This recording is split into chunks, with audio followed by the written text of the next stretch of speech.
Hello, neighbor. This Thanksgiving, It's a beautiful day in this neighborhood, a beautiful day for a neighbor. Please won't you be my neighbor? it only takes one person We are trying to give the world positive ways of dealing with their feelings. Yeah? Like what? to inspire a world of kindness. There are many things you can do. Based on the true story of the friendship between Mr. Rogers and a cynical journalist. You love broken people like me. Sometimes we have to ask for help, and that's okay. Starring Tom Hanks and Matthew Reese. I think the best thing we can do is to let people know that each one of them is precious. A beautiful day in the neighborhood. Rated PG. Parental guidance suggested. In theaters November 22nd. For tickets and showtimes, go to resources.abeautifulday.movie. This is a production of the Ultimate Homeschool Radio Network. Welcome to the Vintage Homeschool Mom Show. Your host, Felice Gerwitz, is an author, a publisher, and your radio show host. She will encourage, educate, and inspire you with answers to your most pressing questions from homeschool, marriage, parenting, and much more. Felice loves to equip moms to live a Christian life because every moment counts. Be sure to visit her website at mediaangels.com. And here's your host, Felice Gerwitz. Hey everyone and welcome. This is Felice Gerwitz, and today we are going to talk about the holiday checklist and homeschooling. Guys, you are in for a treat because the holidays are right around the corner, and before you flip the calendar and start to panic, we are here to help you. So I have a special guest that I'm going to bring on in just a minute, who is going to help me get us all organized. Let me just tell you where you can find the show notes for today's episode. You can go to vintagehomeschoolmoms.com, look for episode 379, Holiday Checklist and Homeschooling. And I want to thank our sponsor, and that is Sony Affirms and the amazing, amazing movie, guys. You are going to be blown away if you are able to see this movie. It's called A Beautiful Day in the Neighborhood. My husband and I had a privilege of getting a private showing recently, and I have to confess, I was never a big Mr. Rogers fan, but I absolutely love him now and the amazing legacy he has left. This is not billed as a for little kids movie, but if you have teens, this is a must-see. I already know that I'm going to purchase copies of the movie when it comes out as presents for my family and extended family. And I am sure that this movie is going to touch many lives and encourage us to live with kindness toward others. So visit abeautifulday.movie to learn more. And my special guest is a longtime friend who I haven't spoken to in a long time, and that is Janice Campbell with everyday-education.com. Welcome, Janice. Thank you, Felice. I'm delighted to be here. Oh, I'm so excited to have you on because you have so much to offer. You started, homeschooling many years ago. You have 4 boys, and you began speaking at conferences in the 1990s, and you're still at it. So congrats on that. I can't believe you're still going to conferences. I was doing a few here and there, but with all of these podcasts, I'm now happily at home. Yes, there is a lot to be said for being happily at home, but sometimes you just want those vintage moms at the conferences too. So right. I figure I'll stay at it for a little while longer maybe. That's wonderful. And you are the author of Excellence in Literature, which is a curriculum for grades 8 through 12, and Transcripts Made Easy, which is another wonderful, ready-to-go resource that those of you who are trying to get your high schoolers organized will love. I also want to share some of Janice's websites, and again, these links will be in with the show notes, and that's everydayeducation.com, excellence-in-literature.com, and doingwhatmatters.com. So you can check out all of the things that Janice is doing. And then we're going to be talking some more about her What Matters printable planner. But first of all, Janice, I'd like you to share with our audience your business tagline and explain.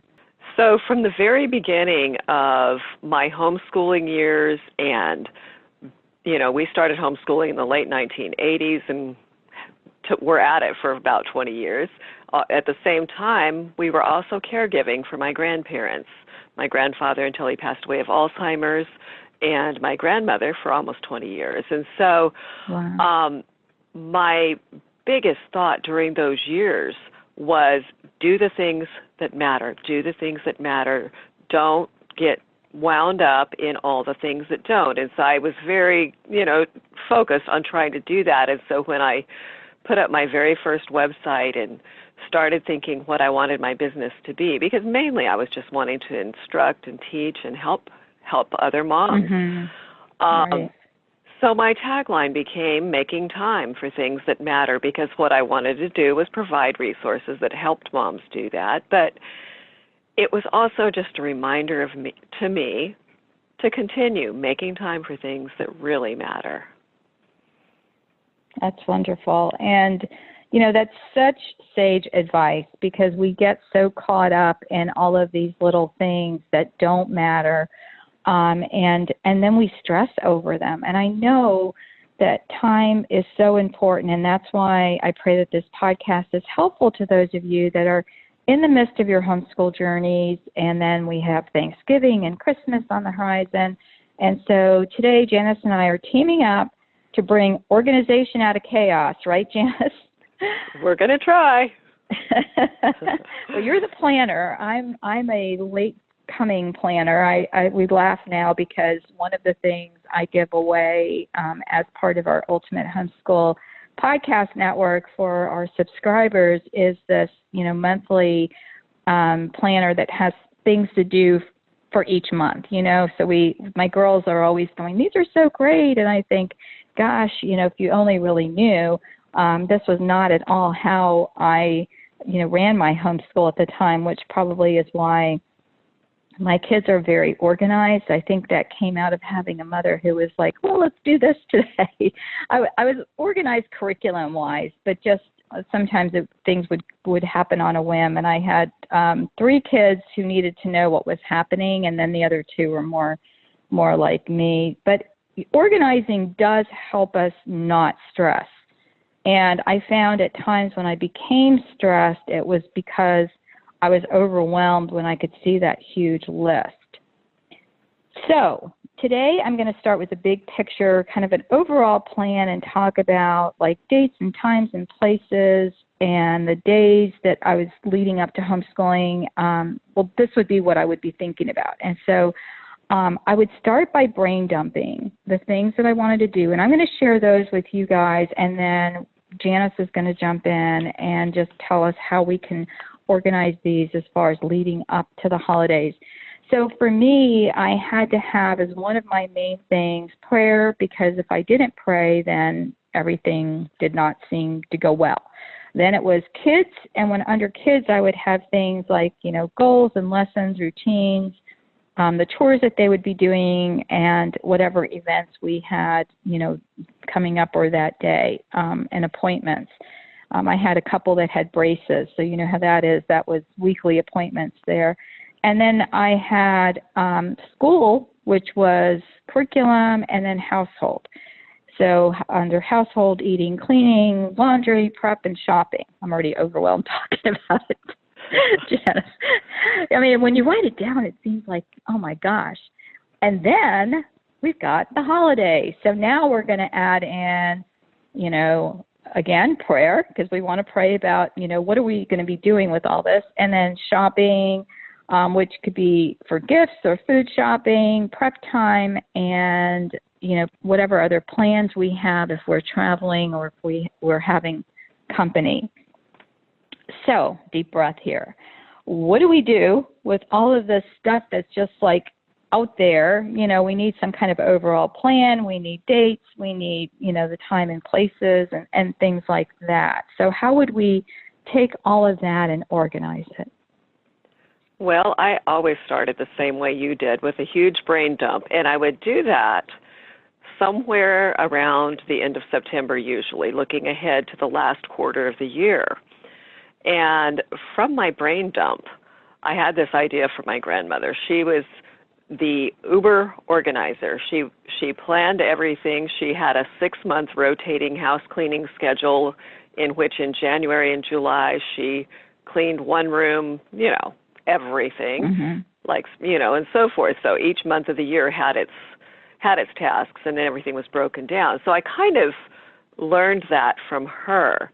But I would take, in the last quarter of the year, and I've just finished doing this actually, that brain dump list, and I would get a large piece of paper, usually a legal pad or something like that, and make a table with 7 squares across, 12 squares down, and that's 12 weeks. That's the last 12 weeks of the year, and then pencil in all the dates.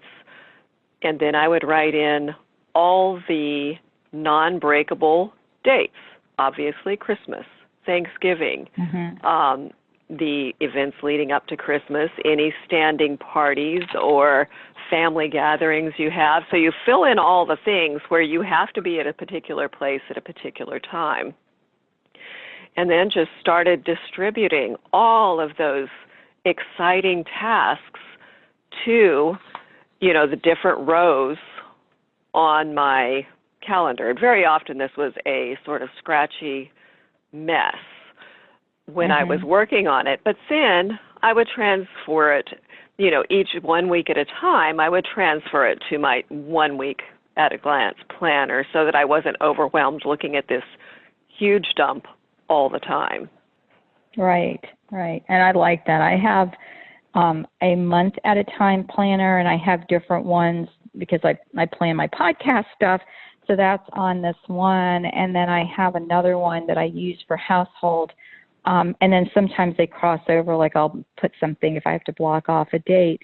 But that helps so much because, it keeps us a little bit more organized. And I think, too, where, those of us that are a little bit older, and I'm sure some of you listening to this are a lot younger and are more accustomed to the digital. I am a digital woman to an extent, with reminders, and I do have a digital calendar that I plan things out, but I have to see it. That to me, like once I see it, I can remember it better. More so than, more of my digital is to just check for conflicts. Like that's definitely where I'll put dates like, dentist and, eye doctors and things like that, that I also need to schedule, and that keeps me straight. Do you ever use anything digital? Or are you like me that you need to see it and have it in your hands?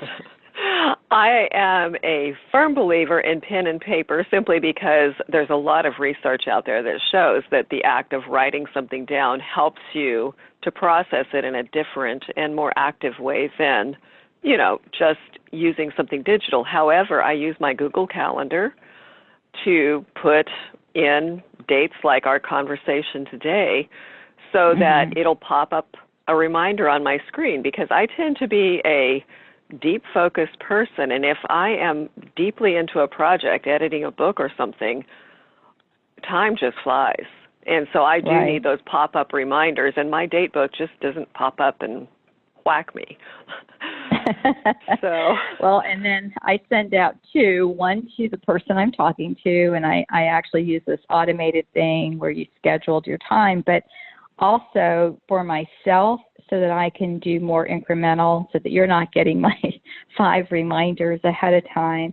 And so that works out wonderfully. And that's great. Even my son was saying something about, needing to set up reminders, and he uses his phone a lot. So I reminded him about, the Google Calendar, because that does work well. And so you have to have a Gmail account for that, but those are available for you.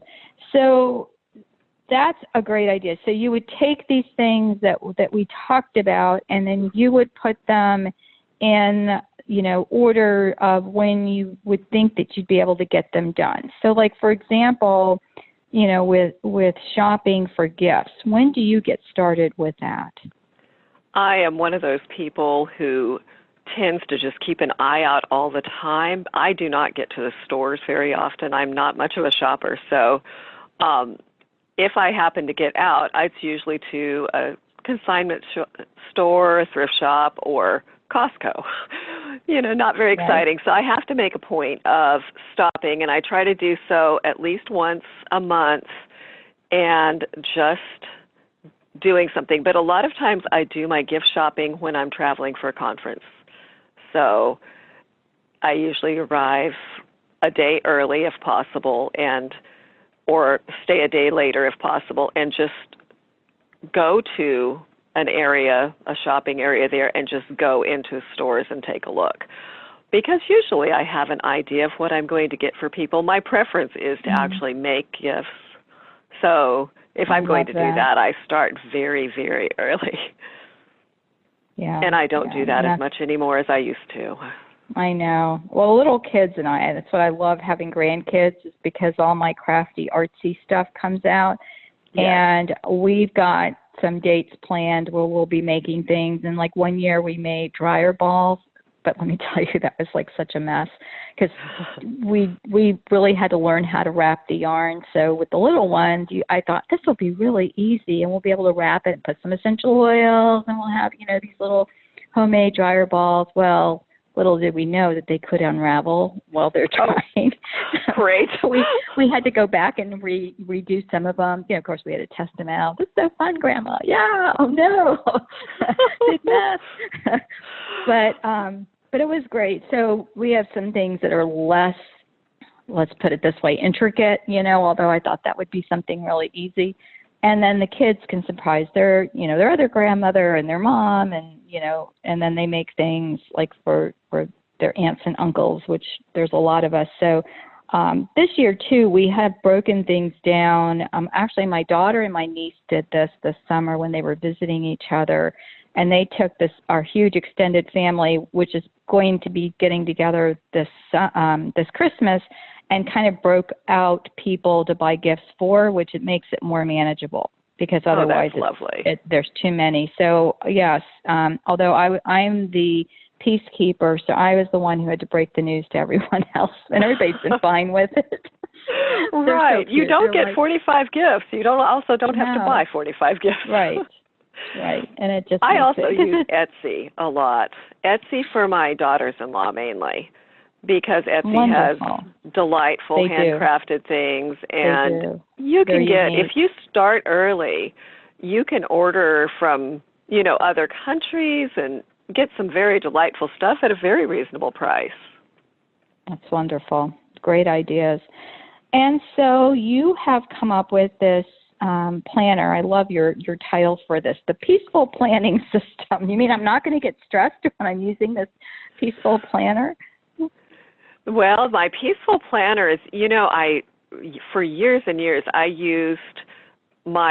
made these things by hand out of, when I was homeschooling the boys, I had a 12-year planner and a, K through 8 student record and a high school student record and a reading log. And so I would make these little pages, half letter size, and print them off the computer. And I finally put them into booklets that other people could use, with pretty art covers. Mm-hmm.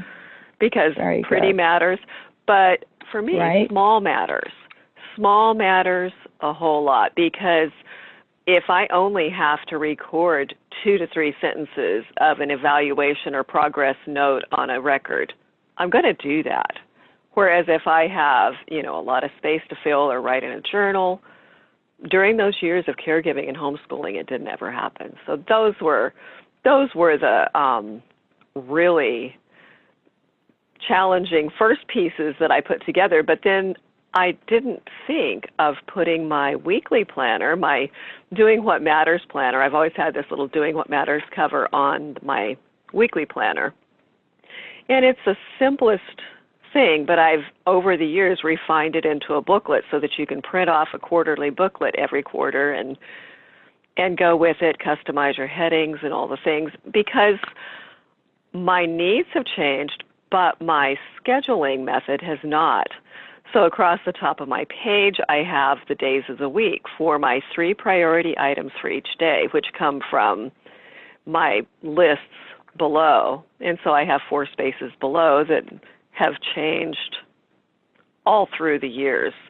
When when we were homeschooling, I would have big boy assignments, little boy assignments, mother culture, and then home and admin. And now my headings are everyday education, justice and peace, administration, and faith, home, and family. So it just continues to evolve. But I've probably used this particular planner for nearly 20 years. Wow. Just because it's so flexible.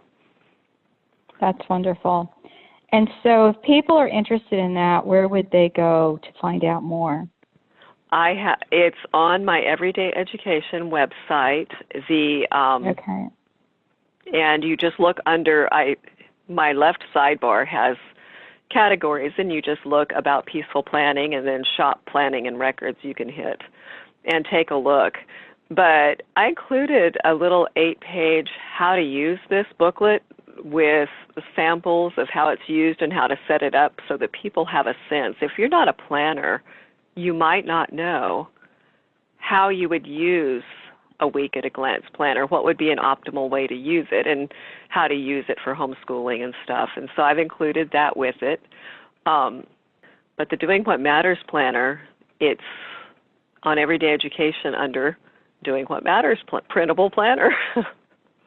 Wonderful, wonderful. And that allows, you to get that big picture and also to fine tune it, which you explained wonderfully in your, like looking at a quarter period of time, which I tend to do because it's just easier for me to look at it and to, make notes. And I always write in pencil, especially on my calendar, because I don't like mess to cross things out. And then I also resort to a highlighter because I've been able to highlight like what is completed.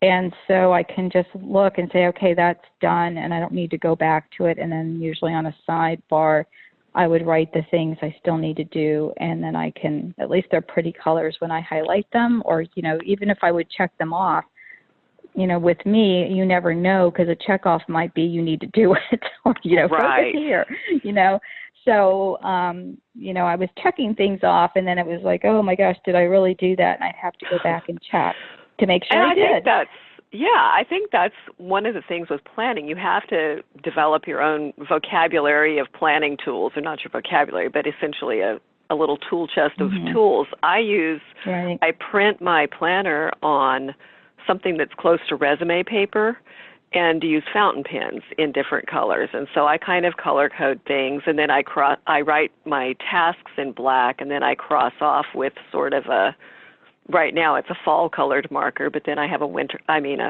pen, but I have a winter color pen for later, and that sort of thing.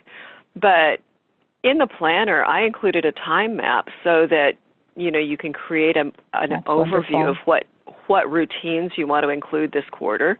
And then there's also month at a glance pages between each of the spreads for the weeks. And so that way you're never lost. You can always put your time-sensitive things on your month calendar and then transfer each week as it comes up. So do you use a 3-ring binder? How do you put this together? It is. Are you familiar with the Traveler's Notebook systems?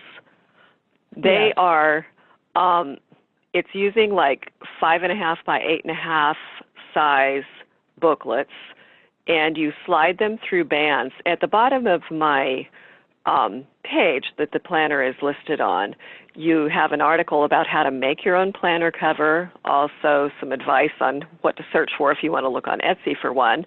And I just showed the kind of cover I use. Mine happens to be carved in wood and a custom design that I made because I happen to have a carver in the house, which is an extraordinary blessing. But I do describe how to, in detail with a lot of photos, how to make a leather cover if you want one. But otherwise, you don't even need a cover. You just staple it and drop it in your purse because it's totally portable in purse size.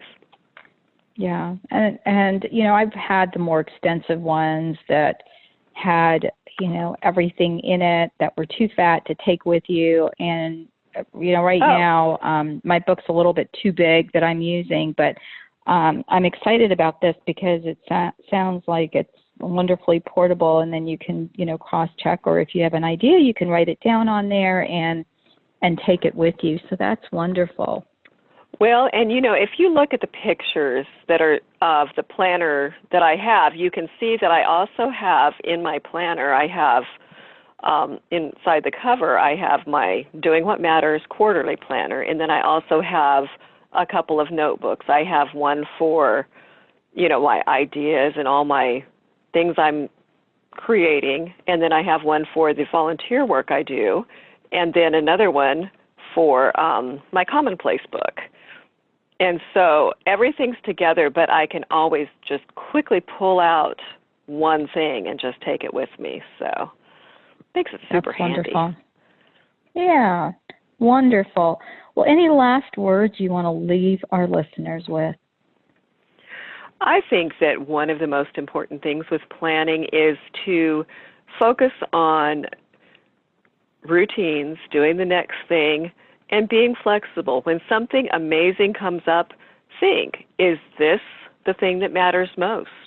Because sometimes it is. Sometimes there's a beautiful fall day and your kids need to run out and jump in the leaves, and maybe you don't need to be, cleaning your refrigerator vents right then.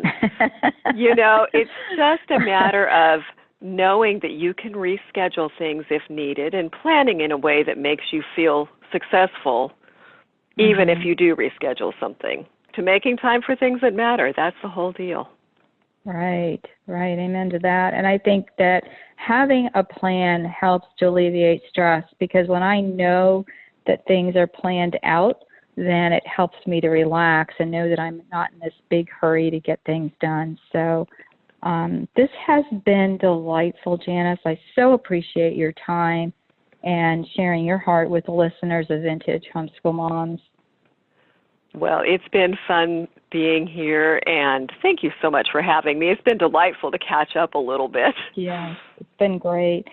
And guys, you can find out more information about Janice Campbell and her books at everydayeducation.com, excellenceinliterature.com, and doingwhatmatters.com. And we will have those links in the show notes. Again, you can find those on vintagehomeschoolmoms.com, episode 379, Holiday Checklist and Homeschooling. And again, a big shout out to our sponsor, that is the Sony Affirms film, A Beautiful Day in the Neighborhood. I really recommend that you see that movie. Take care, guys. God bless. Thank you again, Jana. Thank you, Felice. Thanks for tuning in to the Vintage Homeschool Mom Show. Visit Felice at MediaAngels.com and TheVintageHomeschoolMoms.com. Vintage Homeschool Moms is a production of the Ultimate Homeschool Radio Network.